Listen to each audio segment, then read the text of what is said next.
আমার আজকের ব্রেকফাস্টটা আমি তোমাদের সঙ্গে শেয়ার করছি। এখানে দেখো আমি আটা আর কিছুটা চালের গুঁড়ো নিয়ে তার মধ্যে পেঁয়াজ কুচি, লঙ্কা, সামান্য একটু নুন দিয়ে একটা ব্যাটার তৈরি করে নিয়েছি।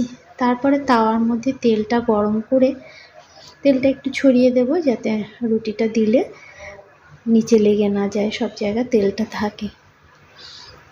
এবার দেখো এইভাবে আমি গোলা রুটি তৈরি করে নেব।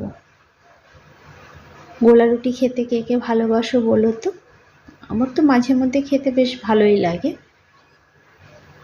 আর এখানে চালের গুঁড়ো দিয়েছি, ওই জন্য একদম পাতলা করা যাবে না, একটু মোটা হবে।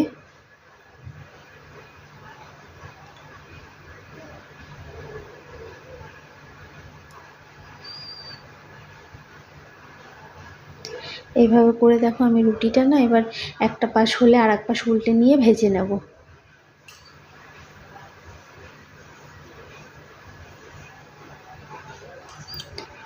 ব্যাস, ভেজে নিচ্ছি।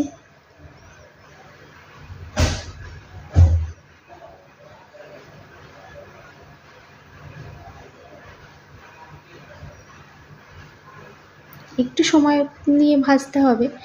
আমার রুটিটা ভাজা হয়ে গেছে, এবার নামিয়ে নেব।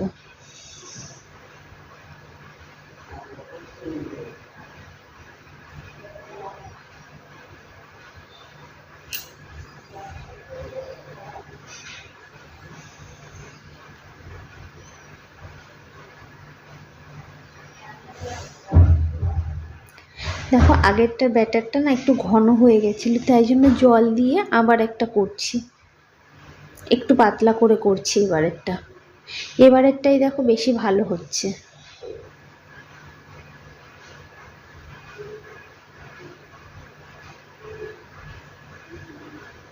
একটু বড় করে করছি।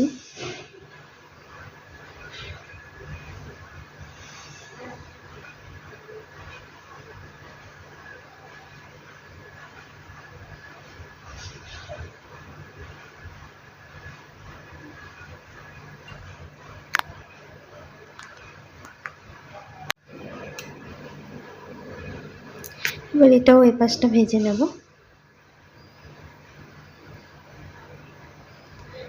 এবার নামিয়ে নিয়েছি, সঙ্গে একটা ডিম ভাজা আর একটুখানি খেজুরের গুড়, পাতলা যে খেজুরের গুড়টা হয় সেইটা।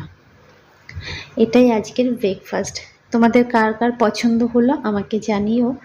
আমার তো ভীষণ ভালো লাগে মাঝে মধ্যে এরকম একটা ব্রেকফাস্ট হলে। খেতে কিন্তু খুবই টেস্টি হয়েছিল, যেহেতু চালের গুঁড়ো দিয়ে গোলা রুটিটা করেছি আর সঙ্গে খেজুরের গুড়।